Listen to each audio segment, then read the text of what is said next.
ஓம் சுவாமியே சரணமையப்பா.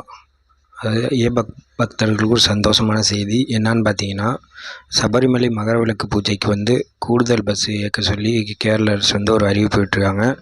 அந்த நியூஸை பற்றி தான் நம்ம இப்போ பார்க்க போகிறோம். அது என்னங்கிறத நான் இப்போ உங்களுக்கு சொல்கிறேன் பாருங்கள். அதாவது சபரிமலைக்கு மகரவிளக்கு சீசனில் திரண்டு வரும் பக்தர்கள் வசதிக்காக கேரள அரசு போக்குவரத்து கழகம் கூடுதல் பஸ்களை இயக்குகிறது. இப்போக்குவரத்து கழகம் நிலக்கலிலிருந்து பம்பாய்க்கு 160 பஸ் சர்வீஸ்களை இயக்குகிறது. இதில் 40 ஏசி பஸ்கள் அடங்கும். தொலைதூர சேவைகளுக்கு 35லிருந்து 40 பஸ்களாக அதிகரிக்கப்பட்டுள்ளது. நிலக்கல்லில் திருவேணியிலிருந்தும் வெளியூர்களுக்கு பம்பை பஸ் ஸ்டாண்டிலிருந்தும் பஸ்கள் இயக்கப்படும். செங்கனூர், திருவனந்தபுரம், எர்ணாகுளம், குமுளி, கோட்டயம், கம்பம், தேனி, பழனி, தென்காசி, கன்னியாகுமரி உள்ளிட்ட இடங்களுக்கு தொலைதூர பஸ்கள் உண்டு. பக்தர்களுக்கு தேவைப்பட்டால் தனியாக ஒப்பந்த பஸ்களும் இயக்கப்படும். குழுவாக வரும் பட்சத்தில் அவர்களுக்கு குரூப் டிக்கெட் எடுப்பதற்கு ஆன்லைன் வசதி செய்யப்பட்டுள்ளது. திருவேணியிலிருந்து பம்பை பஸ் ஸ்டாண்டிற்கு பக்தர்கள் இலவசமாக பயணிக்கலாம். பம்பை, சென்னைக்கு 4 சூப்பர் டீலக்ஸ் பஸ்கள் இயக்கப்படுகின்றன. எருமேலி, குமுளி வழியாக இருந்து பஸ்கள் செல்லும். பம்பை, கோவைக்கு 4 பஸ்கள் இயங்குகிறது.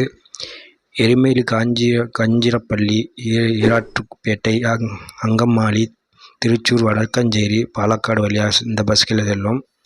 கன்னியாகுமரிக்கு 6 பஸ்கள், பத்தினந்திட்டா, திருவனந்தபுரம், காளியக்காவிளை வழியாக செல்லும். மதுரைக்கு 4 பஸ், 2 சூப்பர் பஸ் ஃபாஸ்ட் பஸ்கு எருமேலி, குமுளி, கம்பம் வழியாக இயக்கப்படுகிறது.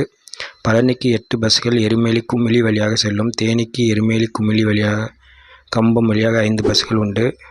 பம்பை, தென்காசிக்கு 15 பஸ்கள் புனலூர், செங்கோட்டை வழியாக செல்லும். இதற்கிடையில் மகரஜோதி தெரியும் ஜனவரி 15 மற்றும் அதற்கு முந்தைய நாளான ஜனவரி 14 முன்பதிவு நேற்று காலை துவங்கியது. சபரிமலை சன்னிதானத்தில் பாதுகாப்பு பணிக்கு 5ம் கட்ட 1600 போலீசார் பொறுப்பேற்றுள்ளனர். இது மண்டல காலத்தை விட 400 பேர் அதிகமாகும். இதில் 10 டிஎஸ்பிகள், 33 இன்ஸ்பெக்டர்கள், 96 எஸ்ஐ மற்றும் 1424 போலீசார் உள்ளனர். வரும் நாட்களில் கூட்டம் அதிகமாகும் என்பதை கருத்தில் கொண்டு பாதுகாப்பு பணிகள் முன்னதாகவே செய்து வருகின்றனர் என்று ஒரு செய்தி வெளியிட்டிருக்காங்க. ஓகே ஃப்ரெண்ட்ஸ், எல்லாம் இந்த நியூஸை பார்த்துட்டு நீங்களும் போயிட்டு அதுக்கு தகுந்த மாதிரி புக் பண்ணிக்கோங்க. பஸ் தேவைப்பட்டால் இந்த இதை யூஸ் பண்ணிக்கோங்க. ஓகே ஃப்ரெண்ட்ஸ், இது போன்ற பயனுள்ள தகவல்கள் என்னோட சேனலை சப்ஸ்கிரைப் பண்ணி வச்சுக்கோங்க. நன்றி.